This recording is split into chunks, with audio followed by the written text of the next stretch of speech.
एक बार हो तो हादसा, दो बार हो तो इत्तेफाक, लेकिन अगर ये सिलसिला एक दशक तक चले तो सवाल उठने लाजमी है। वेस्ट बंगाल की पॉलिटिक्स के जायंट स्लेयर कहे जाने वाले शुवेंदु अधिकारी, वो शख्स जिसने ममता बनर्जी को भवानीपुर में धूल चटाई और वेस्ट बंगाल की कुर्सी पर विराज गए, वेस्ट बंगाल के सीएम बन गए, लेकिन दर्शकों इसके बावजूद पिछले 13 सालों में उनके 4 करीबी एड्स को पिछले सालों में मौत के घाट उतार दिया गया है। चारों लोग शुवेंदु अधिकारी के बेहद करीब थे।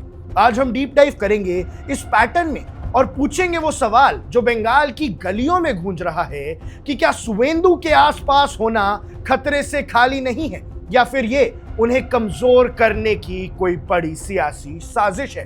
दर्शकों, सबसे पहले बात करते हैं ताजा मामले की। नॉर्थ 24 परगानाज में जब सन्नाटा छा गया था क्योंकि चंद्रनाथ रथ जो शुवेंदु के पर्सनल असिस्टेंट की तरह काम कर रहे थे, उन्हें गोली मार दी गई थी और ऑन द स्पॉट मौत हो गई थी। छाती पे 2 गोलियां थी, पेट पे गोली थी और बीजेपी के बड़े नेताओं ने इसे सीधा पॉलिटिकल मर्डर करार दिया था। शुवेंदु अधिकारी जो अब सीएम पोस्ट पे बैठ चुके हैं, जो अब वेस्ट बंगाल के चीफ मिनिस्टर बन चुके हैं, उनका इशारा साफ है कि टारगेट वो खुद थे, पर दर्शकों बस निशाना उनके साथियों को बनाया गया। तो क्या शुवेंदु अधिकारी की जान को खतरा है? वहीं दूसरी तरफ तृणमूल कांग्रेस ने इन सारे आरोपों को खारिज करते हुए कहा कि ऑपोजिशन हर लाश पर राजनीति करती है। लेकिन दोस्तों, चंद्रनाथ अकेले नहीं है। चलिए वक्त का पहिया थोड़ा पीछे घुमाते हैं और समझते हैं कि चंद्रनाथ से पहले भी शुवेंदु अधिकारी के करीबियों की जान कैसे जाती थी। ये कहानी शुरू होती है साल 2013 में। तब शुवेंदु टीएमसी का हिस्सा हुआ करते थे। उनके उस वक्त के पीए प्रदीप झा की मौत पूर्वा मेदिनीपुर में हुई थी और सर्कमस्टेंसेस भी थोड़े अजीब थे। जी हां दर्शकों, ये पहली बार नहीं है कि शुवेंदु अधिकारी के पीए की मौत हुई है। इससे पहले प्रदीप झा की भी मौत 2013 में हो गई थी, लेकिन तब बात दब गई। ना कोई बड़ा हंगामा हुआ था, ना ही पुलिस ने किसी क्रिमिनल एंगल की पुष्टि की। लेकिन फिर आता है साल 2021, बंगाल इलेक्शन का साल। वहां महामुकाबला चल रहा था। तब पुलक लहिरी जो शुवेंदु का एक और पर्सनल एड था, एक बहुत करीबी था, उनकी मौत भी बहुत अनयूजुअल सर्कमस्टेंसेस में हुई। इसका कोई ठोस नतीजा आज तक पब्लिक के सामने नहीं आया है कि ये कॉन्स्पिरेसी थी या फिर एक मिसफॉर्च्यून। लेकिन इन सबके बीच एक ऐसी मौत है जिसने बंगाल की पूरी स्टेट मशीनरी को हिलाकर रख दिया है। साल 2018 में सुभर्ता चक्रवर्ती जो शुवेंदु के पर्सनल सिक्योरिटी ऑफिसर यानी पीएसओ और स्टेट आर्म पुलिस के कांस्टेबल थे, कांथी के पुलिस बैरिक्स में मरे हुए पाए गए थे। शुरुआती रिपोर्ट में कहा गया कि उन्होंने अपनी सर्विस रिवॉल्वर से खुद की जान ले ली और मामला ठंडा पड़ गया था। लेकिन ट्विस्ट आया 3 साल बाद यानी 2021 में। जैसे ही शुवेंदु ने बीजेपी ज्वाइन की और ममता बनर्जी को हराया, इस केस की फाइल फिर से खुल गई।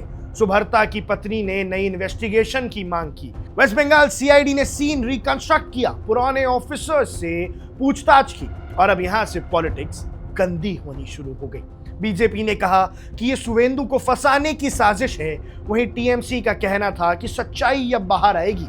एक सिक्योरिटी गार्ड की मौत बंगाल की सबसे बड़ी पॉलिटिकल ईगो वॉर का हिस्सा बन गई थी। लेकिन दर्शकों, सवाल ये है, क्या ये सिर्फ कोइंसिडेंस है?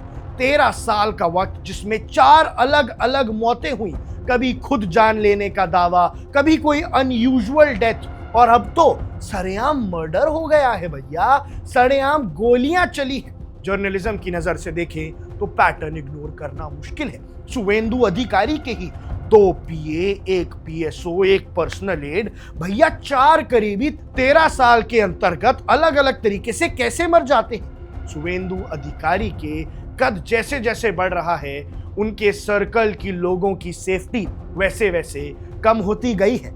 ऐसे में अब जब वो बंगाल के चीफ मिनिस्टर बन गए हैं, क्या उनके आस पड़ोस रहने वाले लोग खुद को महफूज महसूस कैसे करा पाएंगे? क्या ये उन्हें साइकोलॉजिकली तोड़ने की कोशिश है या फिर उनके पास्ट के कुछ ऐसे राज हैं जो उनके साथियों के साथ ही खत्म हो गए हैं? चंद्रनाथ रथ की मौत ने सिर्फ एक इंसान की जान नहीं ली, बल्कि बंगाल में पॉलिटिकल वायलेंस की उस आग को फिर से हवा दे दी है जो कभी थमी ही नहीं थी।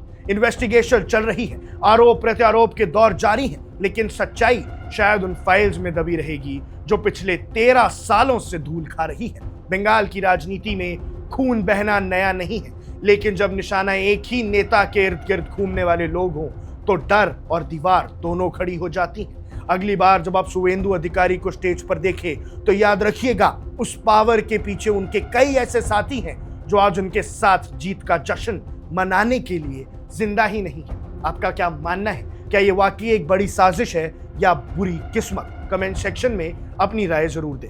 मैं हूं आकर्ष कौशिक और आप देख रहे हैं one India. Subscribe to One India and never miss an update.